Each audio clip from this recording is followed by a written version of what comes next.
He was called Enar the Wise by many, though some whispered that his caution was born of cowardice rather than foresight. His kin, the proud and ancient House Targaryen, had once been among the lesser Dragonlord families within the sprawling majesty of Valyria.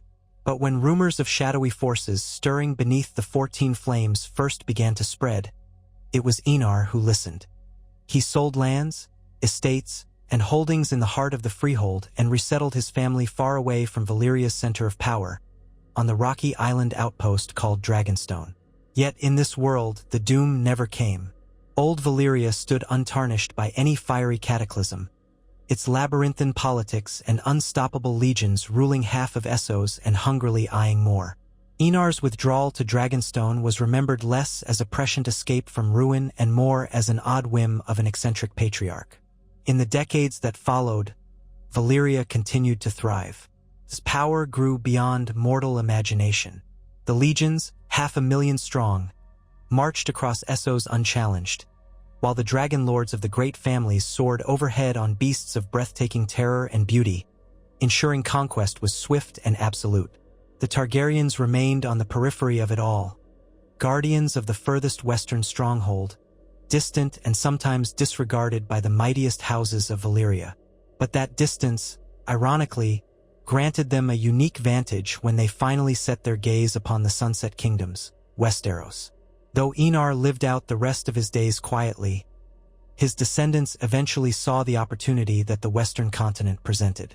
Aeneas Targaryen, styled Aeneas the Adventurous, who lived more than a century after Enar, gazed westward from Dragonstone's basalt battlements and did not see a mere scattering of petty kings.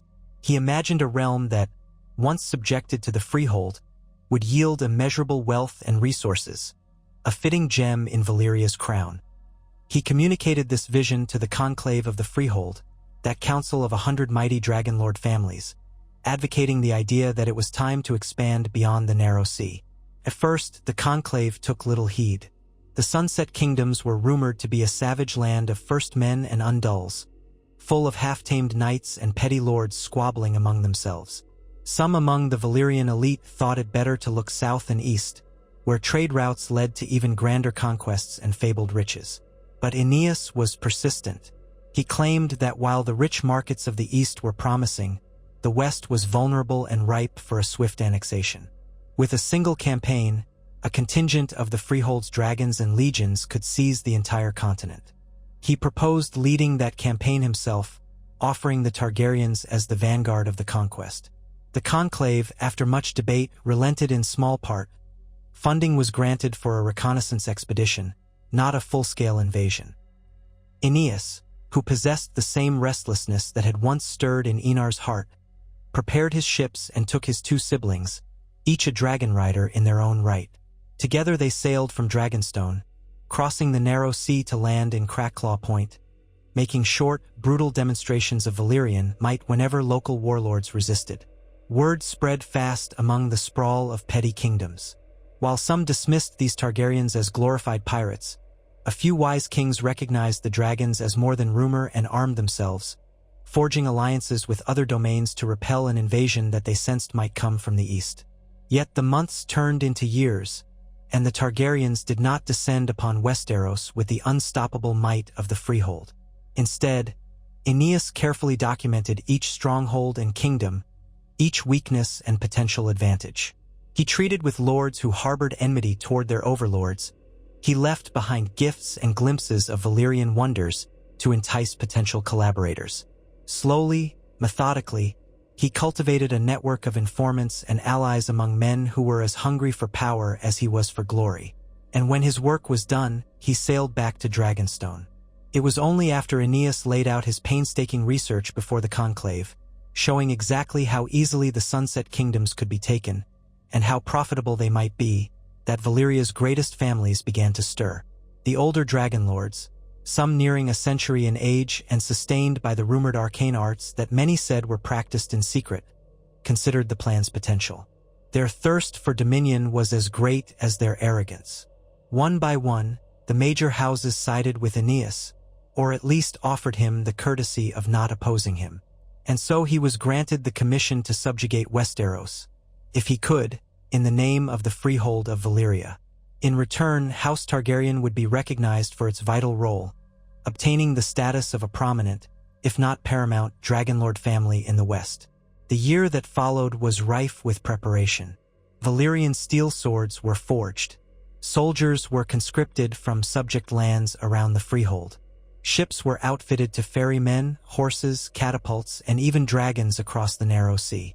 While the majority of the colossal draconic might of Valyria remained in the east, Aeneas counted nearly 20 dragons in his expeditionary force, an awesome number to any Westerosi who had never seen even one. The Targaryens led the group, though they were accompanied by a scattering of lesser families who wanted a taste of new lands. House Kellerak, House Meraxes, House Eryx, among others whose lineages would not remain so notable in the annals of Westeros. When the invasion fleet finally arrived upon the shores of Westeros, it was not at Crackclaw Point but on the broad beaches north of the Blackwater. There, beneath skies that soon darkened with the silhouettes of dragons, Aeneas Targaryen declared that these lands were now under the protection and authority of the freehold of Valyria. Some lesser lords bent the knee immediately, hoping to secure the conqueror's favor.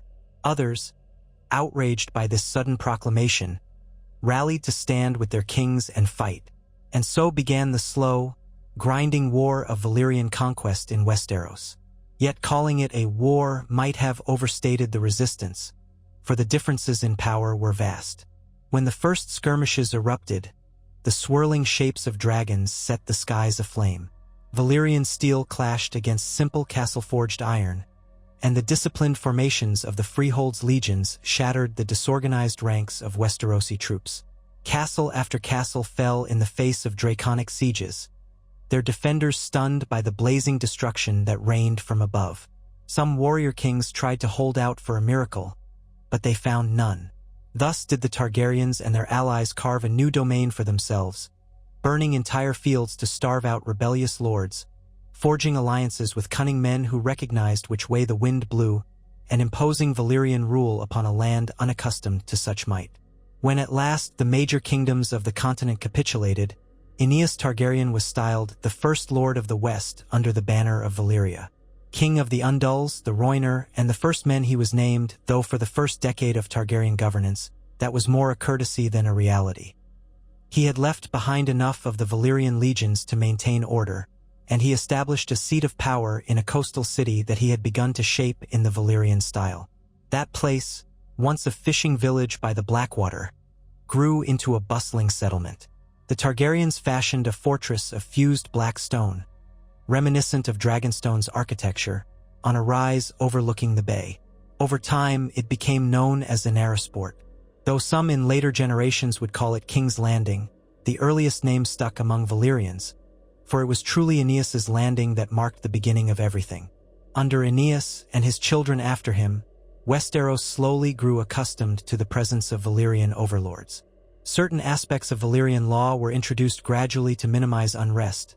Household slaves were not widely taken from among Westerosi, at least not in the early decades, as that would have sparked furious rebellion. Instead, the Targaryens simply expanded the slave trade routes from Essos, encouraging a flow of foreign thralls to the growing city in Westeros. The local highborn turned a blind eye in exchange for continued privileges, though small folk grumbled that under the new rule, a person could be sold into slavery for failing to pay debts to certain unscrupulous Valyrian creditors. This, however, was overshadowed by the presence of dragons and the unassailable might of the occupying forces, making descent costly. Over time, the Targaryens formalized the new dominion as a province of the freehold. They appointed local governors, established a hierarchy of Westerosi lords subordinate to Valyrian administrators, and demanded tribute. The West was indeed profitable for the freehold, as Aeneas had promised. Resources flooded east. Lumber, metals, harvests of grain to feed the Valyrian legions, and new markets for the wonders of the freehold. From the mines of the Westerlands came gold in rivers, filling Valyria's coffers with unimaginable wealth. In return, the Targaryens were permitted to act as near-sovereigns under the broader umbrella of the freehold, paying their own tributes but enjoying wide authority over local governance. The Targaryens relished this power, carefully balancing the demands of their distant overlords and the intricacies of Westerosi politics that they were learning to navigate. For nearly a century, this arrangement remained relatively stable, though not free of rebellions. Every generation or so, a so-called king in the north or king in the west would declare independence, ignoring that their crowns had been abolished in the new order. Some rebellions flared brightly, fueled by local resentment of Valyrian laws, especially the presence of slavery and the stories of once proud kingdoms. In times of strife, these rebels would often attack Valyrian garrisons, burn foreign merchant ships in harbor, and rally the local population with calls to freedom. But the Targaryens would respond with dragons. Castles would burn, and entire noble lines would be extinguished. Others would be taken in chains across the sea, forced to serve the freehold in ways that no proud Westerosi knight would have believed possible in the old days. Yet still, pockets of hope for a free Westeros survived. Despite the brutality of the Targaryens' rule, many Westerosi lords found ways to profit. They adapted to Valyrian custom, wearing garments of silk from far-off eastern markets, adopting bits of high Valyrian speech to curry favor, and some even purchasing slave labor from across the narrow sea to work their fields more cheaply than small folk. The Targaryens granted land and titles to the loyal, creating a new aristocracy that fused Westerosi and Valyrian ways. The faith of the Seven, once the moral compass for so many, balked at the practice of slavery and the Targaryens' open incestuous unions, but found itself powerless to stand against men who could incinerate septs from the sky. Some septons preached quiet defiance, yet many realized that accommodation was their only path to survival. Even the North, stoic and proud under a newly installed warden who answered to the Targaryens, learned to accept the new reality, though their acceptance was ever gritted with reluctance. It was under the reign of Aeneas's grandson, Gaemon the Golden, that the tapestry of Westerosi Valyrian culture truly began to form. Gaemon was said to be a brilliant statesman, praised for his ability to read both Valyrian and Westerosi hearts. He introduced partial reforms that made local lords responsible for collecting and remitting taxes and tributes to an Erisport, eased tensions by allowing some traditional titles, like Warden of the North, Warden of the West, Warden of the South, and Warden of the East, to continue in name, though with limited power. Under Gaemon, roads improved, trade flourished, and a semblance of peace lay across the land. He skillfully walked the line between pleasing the conclave in distant Valyria, ensuring that tribute and riches continued to flow east, and tempering the cruelty that would otherwise spark continuous rebellion among his Westerosi subjects. It was Gaemon who commanded the building of the Great High Road that linked the mouth of the Blackwater to the Vale. He envisioned a web of roads and dragon roads, broad stone thoroughfares that might someday stretch across the entire continent, modeled after Valyria's ancient roads in Essos. Though this dream was never fully realized in his lifetime, the sections that were completed drastically increased commerce and troop mobility, securing Targaryen control more effectively than 1,000 small forts might have. While Gaemon's rule brought relative prosperity, it also initiated the deeper assimilation of Valyrian law. Codices from the freehold were translated into the common tongue, enforced by Valyrian magistrates who answered directly to House Targaryen. These codes were strict and often alien to Westerosi traditions. Where the Northmen had once settled disputes via duels or moots, and the Southron lords had followed the faith's guidance, now a new system of justice was imposed. Debt default became a crime punishable by servitude. Adultery in noble families could be forgiven for a fee paid to the Targaryens or to the local Valyrian garrison, though ironically, the Targaryens themselves continued their tradition of sibling marriage, recognized as holy by their own draconic rites. Many peasants chafed under such double standards, but to resist was to court destruction. In time, Gaemon's balanced approach garnered him respect, if not love. Among the Targaryens, he was viewed as a wise steward of their interests, and among certain Westerosi lords, he was considered more merciful than his forebears. Yet the seeds of resentment could never fully be rooted out. The faithful resented the Targaryen acceptance of polygamy and incest. The small folk resented the creeping expansion of slavery within their borders. And proud old houses quietly lamented the days when their kings wore crowns and bowed to no master. Gaemon died peacefully in his bed, an achievement no less formidable than subjugating a continent. His daughter, Elena Targaryen, ascended as Lady of the West and sat upon the Black Throne in an Arasport, which some also called the Dark Throne for its shape of fused Valyrian stone. In homage to her father, Elena took the epithet the Golden, though in truth her rule was marked less by gentle governance and more by ambition. She believed that the Targaryens' future lay in extending even deeper control over Westeros. She undertook massive construction projects, building a new wing onto the fortress at an Arasport shaped like a dragon's head, large enough for grand gatherings and lavish feasts. She tightened relationships with the remaining great families in Valyria, hosting them in her new palace so they might see the wonders of Westeros firsthand. Under Elena, slavery expanded more aggressively. She permitted loyal Westerosi houses to participate in limited slaveholding, provided they purchased such slaves only from Valyrian traders and adhered to the humane guidelines mandated by the Freehold, guidelines that were in truth superficial. The faith of the Seven raged against this. There were numerous protests, culminating in a wave of self-immolations among a radical sect of Septons who believed that if they burnt themselves alive, they might call down the Seven's wrath upon the Targaryens and their dragons. The realm was shaken, but the Targaryens were not deterred.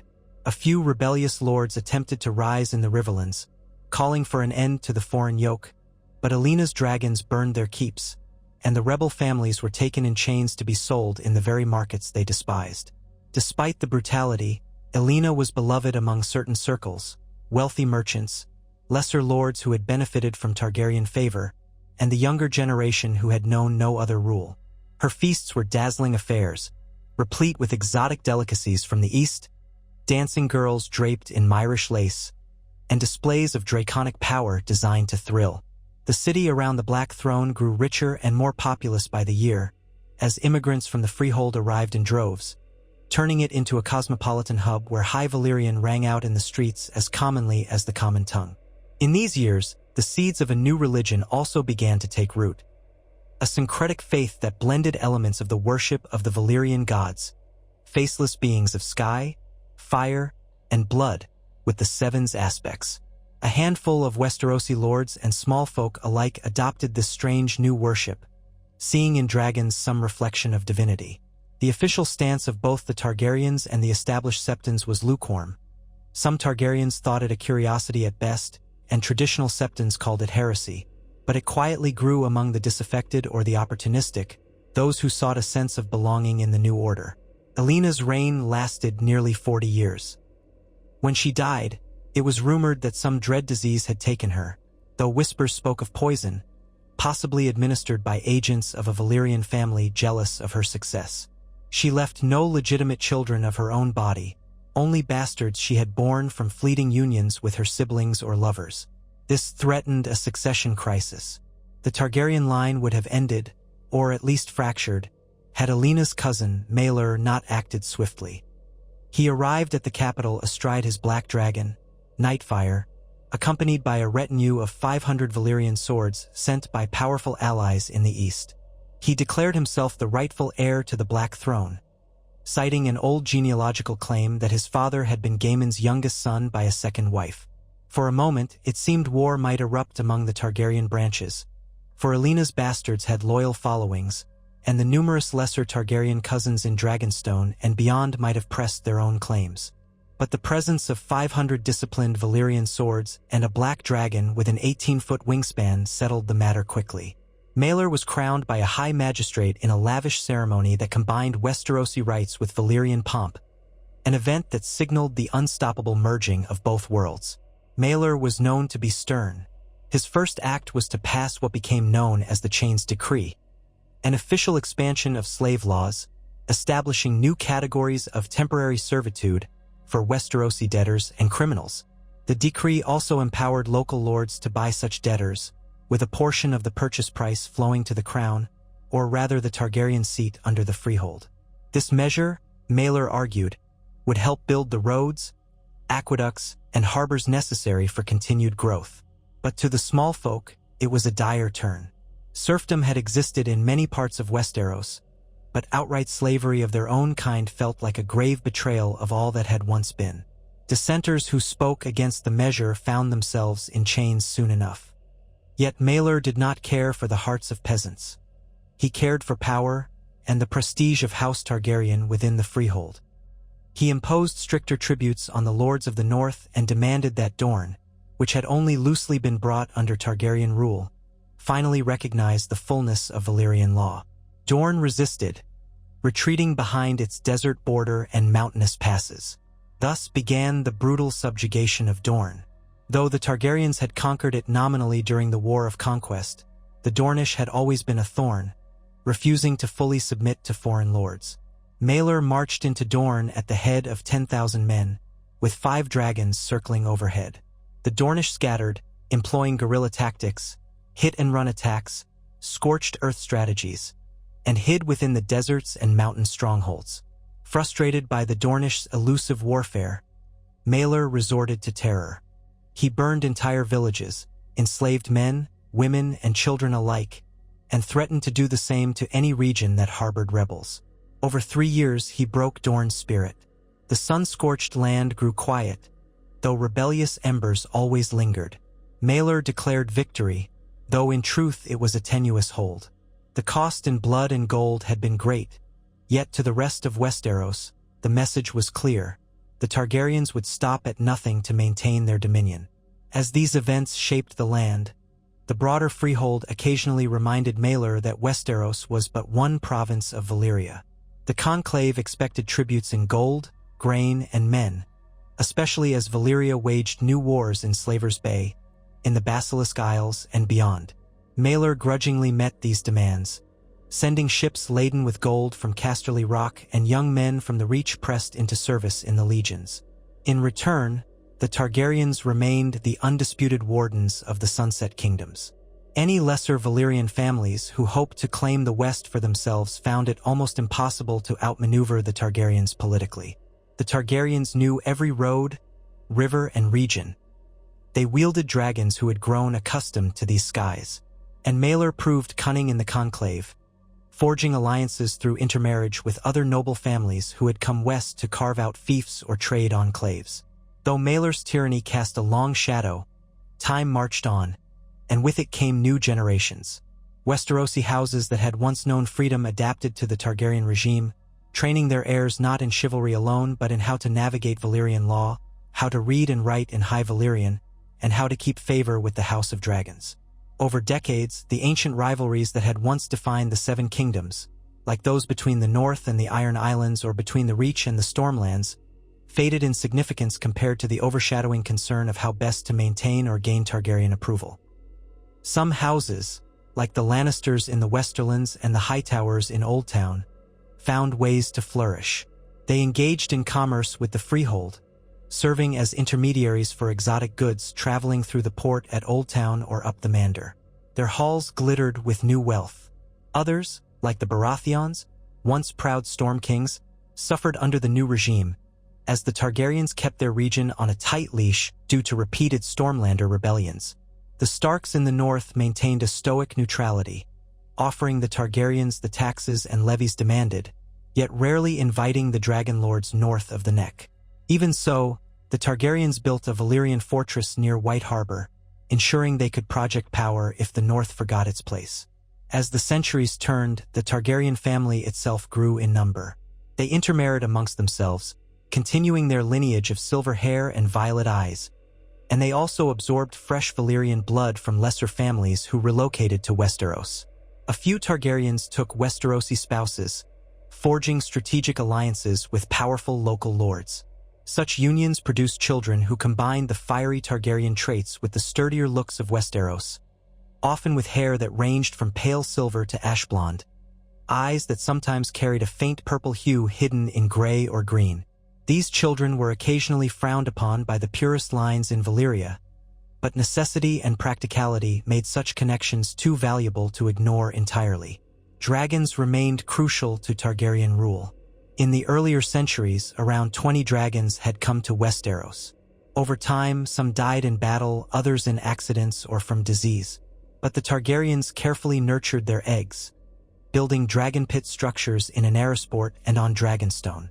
The greatest of these was the Dragon Pit of Anarasport, an enormous dome of black steel and fused stone that could house a dozen adult dragons. Within its depths, Keepers used secret techniques gleaned from the ancient Valyrian tradition to raise hatchlings. By the time the Targaryens had fully entrenched themselves in Westeros, around 15 adult dragons soared in its skies, each bonded to a Targaryen or a trusted scion of a lesser Valyrian family. The mere existence of these monsters maintained the fear and awe needed to quell large-scale rebellions. Yet within that stable system lay seeds of transformation. The Valyrian freehold itself, centuries old, had never been a monolithic empire but a confederation of powerful families bound by mutual interest and a shared culture of dragonlord supremacy. Its expansions over Essos had slowed. New threats arose. The advent of the Sarnori revival, the reemergence of Kothi warlords, and the infighting among the eastern families chipped away at Valyria's undisputed dominance. Over time, the conclave demanded more and more from its provinces, including Westeros, to fund new campaigns or to reinforce defenses against emerging enemies. Eventually, that tension reached a tipping point. The Targaryens had grown wealthy from their domain in Westeros, but they still chafed at the endless tributes demanded by the conclave. They had carved out a sprawling territory, forging alliances and enacting laws that wove Westeros into a tapestry of Valyrian design, but they themselves were not wholly free. They answered to older, mightier houses who had never left Valyria's heartland, and they resented the dismissive tone those families sometimes took with the provincial Targaryens of the West. It was in the reign of Visenya Targaryen, the granddaughter of Maelor, when the call for more autonomy grew louder among the Targaryen courtiers. Visenya, a warrior queen who often led from the back of her scarlet-scaled dragon, Shrikos, refused to funnel endless gold and soldiers back to Valyria to fight wars that did not profit Westeros. She began to withhold certain tributes, claiming them necessary for local concerns. The conclave responded by sending emissaries who demanded that Westeros abide by the oaths sworn when Aeneas conquered the land in the freehold's name. Visenya refused to be cowed. She threatened to sever ties entirely if the conclave insisted on bleeding her realm dry. Tensions soared. In the end, a compromise was reached. Visenya would continue to offer tribute, but in reduced amounts. She sealed the arrangement by marrying her daughter, Rhaenyra, to the scion of one of the conclave's most influential houses, forging a new blood tie to keep the peace. The conclave accepted, though many predicted that it was only a matter of time before the Targaryens found themselves entangled in a larger confrontation. Some whispered of potential breaks within the freehold, of civil strife or a second Valyrian war of succession that might tear Essos apart. Westeros, many believed, would be the Targaryen stronghold if such a cataclysm came. Over these centuries, life in Westeros had changed so profoundly that few living remembered the old ways clearly.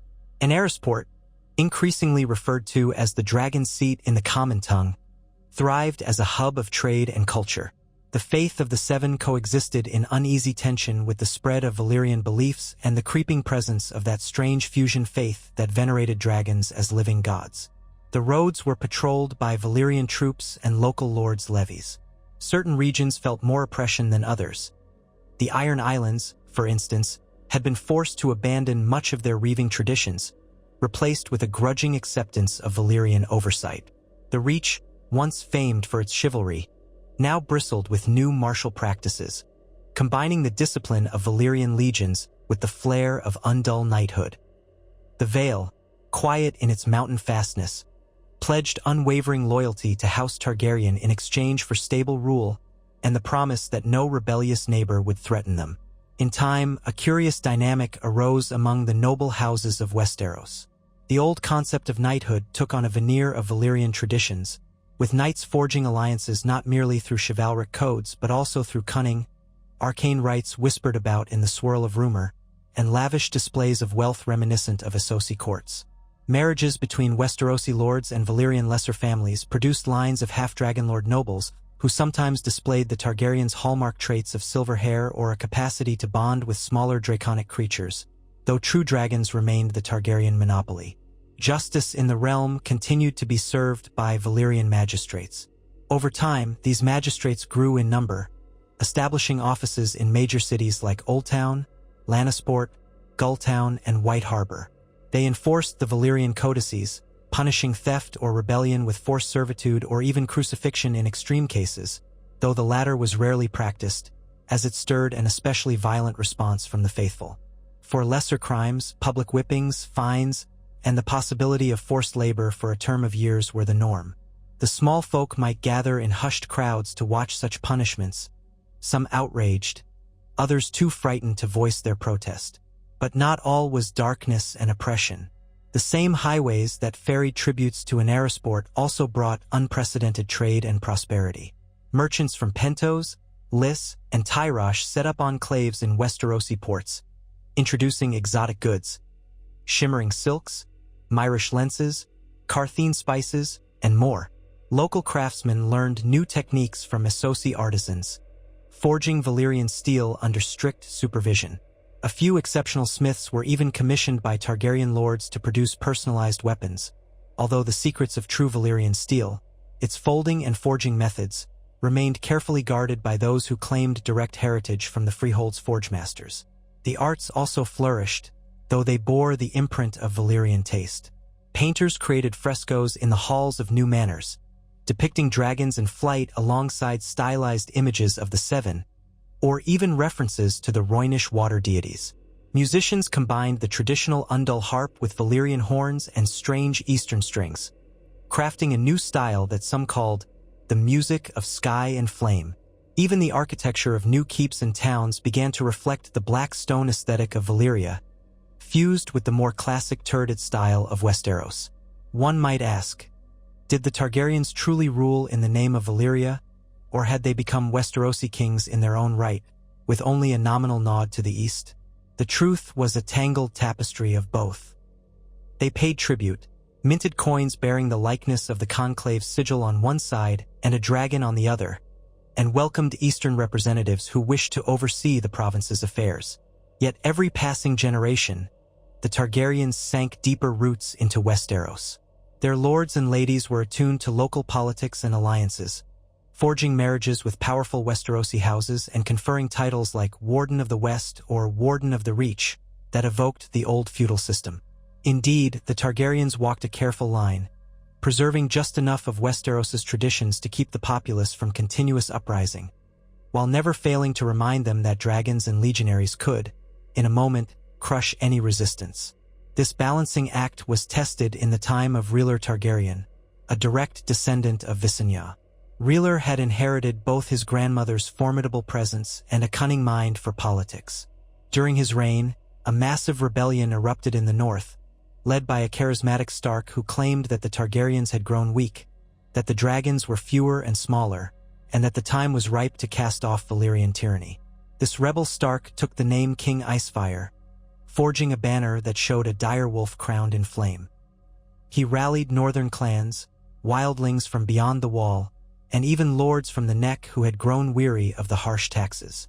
For a moment, it seemed the north might truly break free, for King Icefire struck swiftly, destroying a Valyrian fortress near the last river and capturing a Targaryen cousin who had been stationed there as a governor. Rhaegar, outraged, gathered his dragons. There were at least 12 living dragons at that time, though only 8 were old enough to be ridden into battle. He mustered half the legions stationed in Westeros, 20,000 strong, and marched north. The rebellious Northmen fought with a ferocity born of desperation.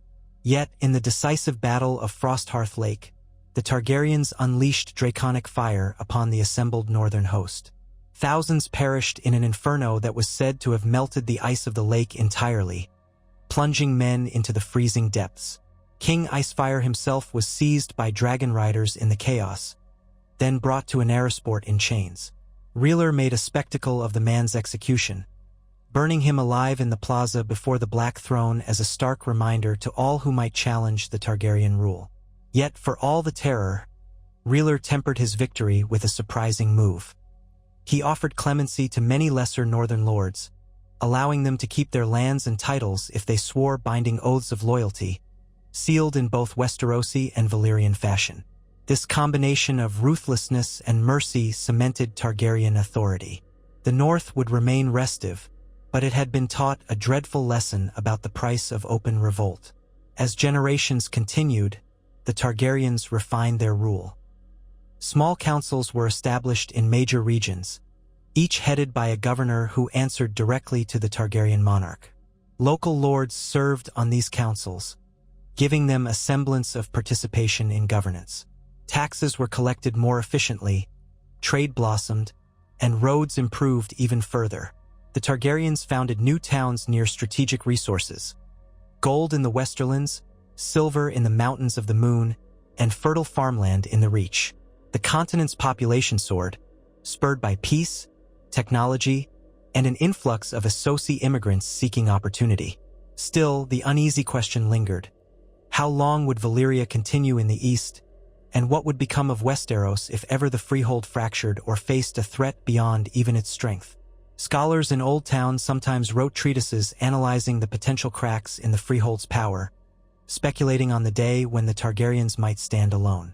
The Citadel, under Targaryen oversight, taught a blend of lore that included Valyrian science and arcana, as well as the older body of Westerosi knowledge.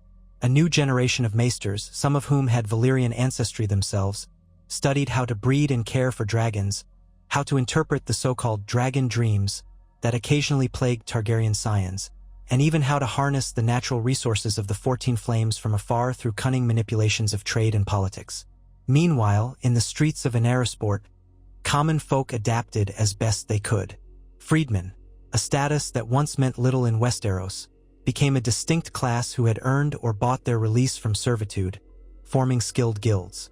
Some of these guilds specialized in architecture, forging black stone in ways reminiscent of fused Valyrian stone. The city expanded in concentric circles from the fortress, each ring representing a new wave of growth.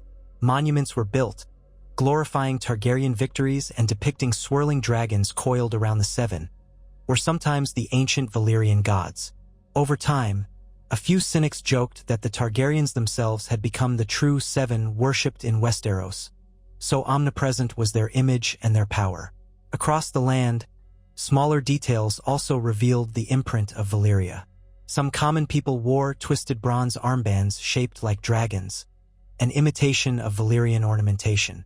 Feasts served Eastern dishes alongside roast aurochs and venison, and travelers might hear both high Valyrian phrases and the common tongue interwoven in conversation. Even child-rearing changed, as some families, enthralled by the might of dragons, began naming their children after Targaryen princes or Valyrian heroes. It was a world unrecognizable to those who had lived before the conquest. Castles that once belonged to proud dynasties were overshadowed by fused stone spires raised by Targaryen edict. The small folk paid taxes that were often triple what their ancestors had known, much of it going to maintain an empire far across the sea. The faith existed in a twisted, compromised state, its high septon forced to confirm Targaryen marriages, even the incestuous ones, lest the dragons burn the starry September again. Those who resisted lived in fear of forced servitude or the dreaded sight of a dragon descending from the sky. And yet, despite all the oppression, Westeros as a whole was more unified than it had ever been. The Seven Kingdoms, once fractured and warring, were knitted under a single high authority, the Targaryens, who, for all their brutality, provided stability and infrastructure the likes of which had never been seen. Conflicts between local lords were largely curtailed, as the Targaryens demanded peace between their subordinates. Travelers could cross from the Arbor to the Vale along roads patrolled by uniformed soldiers. Grand tournaments were held at Anarasport, where both Westerosi knights and Essosi sellswords competed for the favor of Targaryen princes, dueling beneath the fiery gaze of perched dragons. Even Dorne, that once rebellious region, was partially integrated into this grand tapestry. Anarasport allowed Dornish merchants privileged status in trade, and some Dornish nobles adopted elements of Valyrian culture while retaining their proud traditions. Behind polite smiles and silken garments, though, they harbored memories of the terror inflicted upon their people. That resentment simmered just beneath the surface, and more than once, a Targaryen official was found dead in a Dornish alley, or a caravan of tribute mysteriously vanished in the Red Mountains. Yet the Targaryens, having learned from centuries of rule, did not overreact with immediate genocide. Instead, they maintained a policy of measured retaliation, sending a clear message but avoiding the sort of unbridled cruelty that might spark a continent-wide uprising. Thus, Westeros under Valyrian law existed in a kind of equilibrium. Stable, prosperous for some, oppressive for many, but far from the unending chaos that might have reigned if the entire continent had remained fractured. House Targaryen, bolstered by dragons and supported by the half-forgotten authority of the freehold, presided over a land that had learned to bow and adapt. When discussing this world, the question arises, might the Targaryens someday break free of Valyria entirely, declaring themselves independent emperors of the Sunset Kingdoms? This possibility worried the conclave, for Westeros was wealthy and had become a seat of significant power. The Targaryens outwardly maintained loyalty to the freehold, but they fostered a measure of autonomy that other provinces in Essos did not enjoy. As time wore on, Targaryen rulers grew increasingly bold, forging alliances with Sarner and Ibn, even dealing with far-flung lands like Et, all without explicit approval from the conclave. Some whispered that one day, a Targaryen of unrivaled ambition would rise to the Black Throne and pronounce Westeros as independent, daring the Dragon Lords of the East to contest it. But that day had not yet come. For now, each new Targaryen monarch traveled across the narrow sea at least once in their reign to pay homage in Valyria, to renew vows of fealty, and to remind the conclave that the West remained loyal. They did so with an air of condescension, bringing gifts of gold, rare Westerosi hardwoods, and furs from the north, as if to say, "Look how bountiful our province is under our wise stewardship." The conclave, content with the flow of riches, raised no immediate alarm, though behind closed doors the older families eyed the Targaryens with a mix of jealousy and wariness. In the streets of Old Valyria, traveling Westerosi visitors would marvel at the wonders of the freehold, the towering spires, the labyrinth of arcane forges, the shimmering fires that danced along the slopes of the 14 Flames. They would return with tales that made Anarasport's fused stone walls seem modest by comparison. Yet they also brought back rumors of deep unrest in the heart of the Empire, of slave revolts in the mines beneath the volcanoes, of dark cults that practiced blood magic, and of quiet rivalries among the greatest families that might one day erupt into open conflict. Some believed that if the freehold ever stumbled, the Targaryens would be well-positioned to claim the West as their own unchallenged domain. Through all of this, the people of Westeros lived their lives as best they could. Farmers tended their fields, paying a portion of their harvest to their local lords and a share of that to the Targaryen crown. Craftsmen plied their trades, occasionally improving their lot by learning new techniques from Essosi artisans. Soldiers trained in a mix of Westerosi martial styles and Valyrian discipline, wearing hybrid armor that combined the best of both worlds. Nobles danced the precarious dance of politics, forging alliances or rivalries in lavish feasts, where Valyrian delicacies mixed with traditional Westerosi fare. Targaryen dragons remained the ultimate symbol of power. Each generation's hatching was a cause for celebration. When new eggs cracked and a tiny whelp hissed its first breath of flame, the city of Anarasport would rejoice for days. The dragons varied in color, some black as obsidian, others bright as sunrise gold, still others with shimmering scales of emerald or silver. The Targaryens kept genealogical records of dragon lines almost as carefully as they did their own. Each major line of the family boasted a draconic bond, passing eggs down to favored heirs. The bond between dragon and rider was considered sacred, a reflection of the ancient Valyrian tradition that had once claimed the entire known world. In this tapestry of power and ambition, countless stories unfolded. A young Hightower lord might journey to Anarasport, determined to win the favor of a Targaryen princess, only to become enmeshed in the labyrinthine intrigues of Valyrian courtiers who wanted to use his claim to Old Town. A bastard child of mixed Targaryen and Stark blood, raised in secret, might discover a hidden dragon's egg in the crypts beneath the fortress at White Harbor and wonder whether destiny called him to spark a northern rebellion or to swear loyalty to the Black Throne. A devout septa might pen a tract condemning the Targaryen incest rituals, leading to her imprisonment and subsequent martyrdom when she refused to recant. A band of Dornish raiders might strike out from the Red Mountains to seize a caravan of slaves, liberating them, only to vanish into the scorching deserts before Targaryen retribution arrived. And still, the wheels of power turned, and the land endured. Tales of the Age of Heroes, of the once glorious Seven Kingdoms, faded in memory. Now, the Age of Dragons reigned, an era defined by black stone fortresses, dragon flame, and the whip of Valyrian law. From the frost-bitten lands beyond the wall to the sun-baked dunes of Dorne, from the rough iron shores to the rich fields of the Reach, the Targaryen presence was felt everywhere. Most had been born into this world and knew no other. They marveled at the draconic beasts streaking across the sky at dawn or dusk, casting shadows over farmland and city alike, and accepted that this was life. To live in the domain of dragons, subjects of a far-off empire that had not, after all, met any great doom.